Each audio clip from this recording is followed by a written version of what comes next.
Hey there, welcome into another edition of Bills Take Two. I'm Jonathan Acosta, joined by our WGRZ Bills insider, Vic Carucci. And Vic, I remember us talking on Monday leading up to this conversation today, saying, I'm sure something with the Bills will happen this week that will give us something to talk about.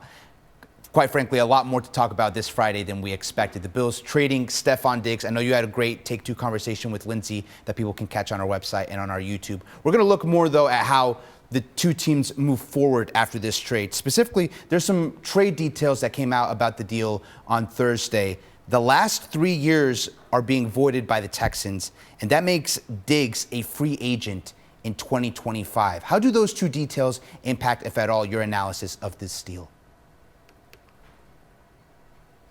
I don't think it changes how you look at the trade at all, because the Bills wanted to get rid of this guy, plain and simple. They had had enough of Stefon Diggs's being discontented with being a Buffalo Bill and saw the opportunity to move him at the best price they could get, a second-round pick, and they made the deal. It's not the best trade the Bills have ever made, but when you make a move like that with a number one player that you just want off your roster and at least get that for him, fine. The cap implication is still a challenge because it increases with him off the team than it would have been with him on the team.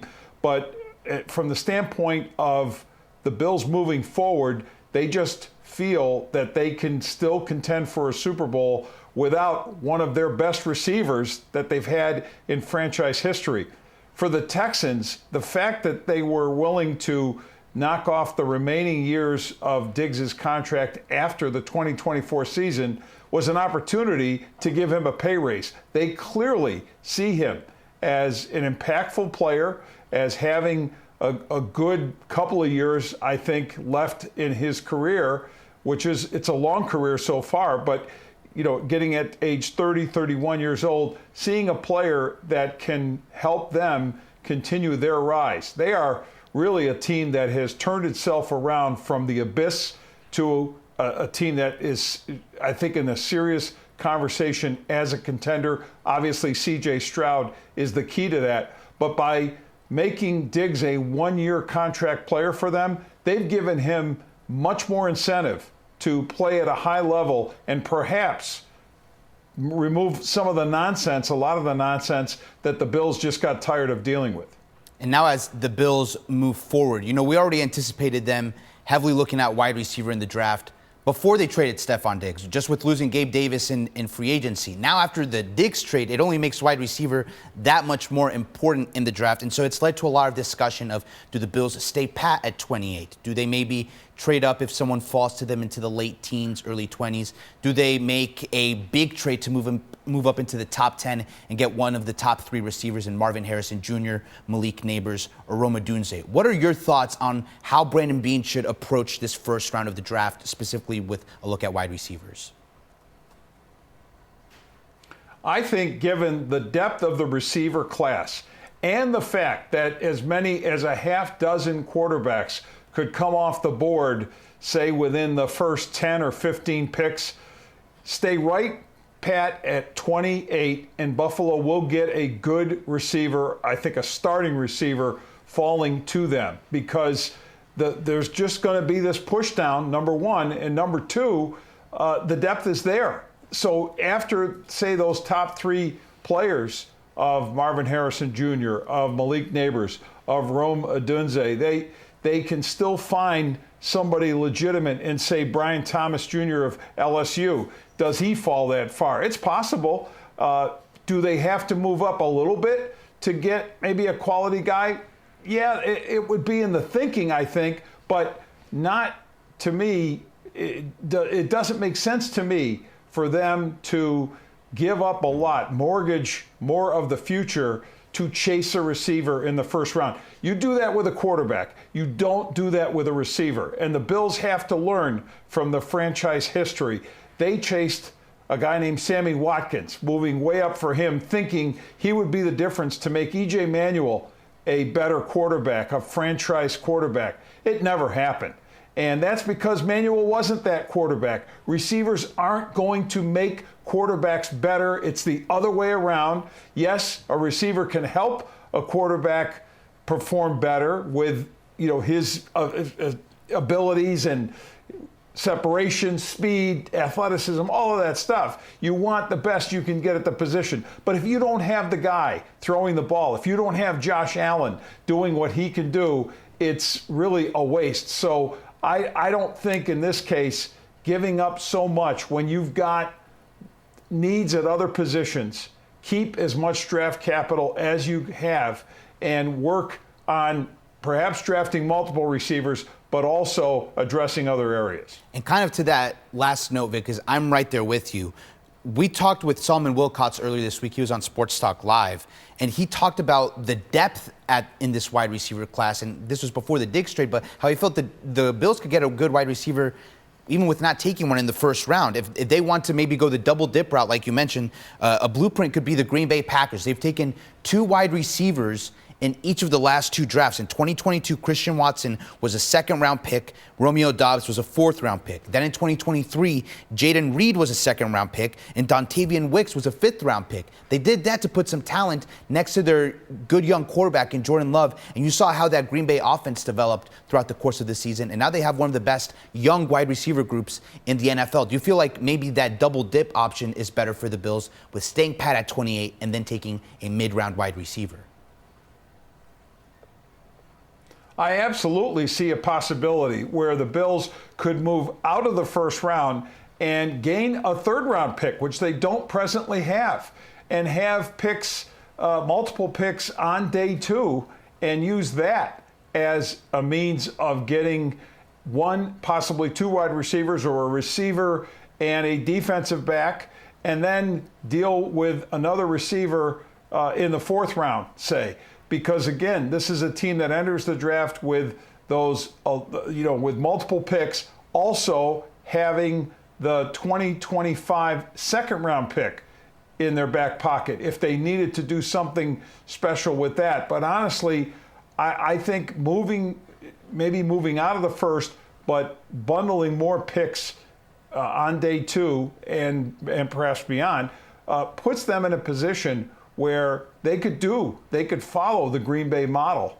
And that could be quite successful given how many quality receivers are believed to be in this draft. But the key is identifying the right guy, hitting on those players. You can't just say, okay, we've got the volume of picks to have multiple receivers and hope one works out. They've really got to be targeting and knowing what they're getting, and that those players have to come through. They can't afford, without a number 1 or a number 2 receiver going into this draft right now on their roster, they can't afford to miss. They have to come up with at least a starter and a steady contributor.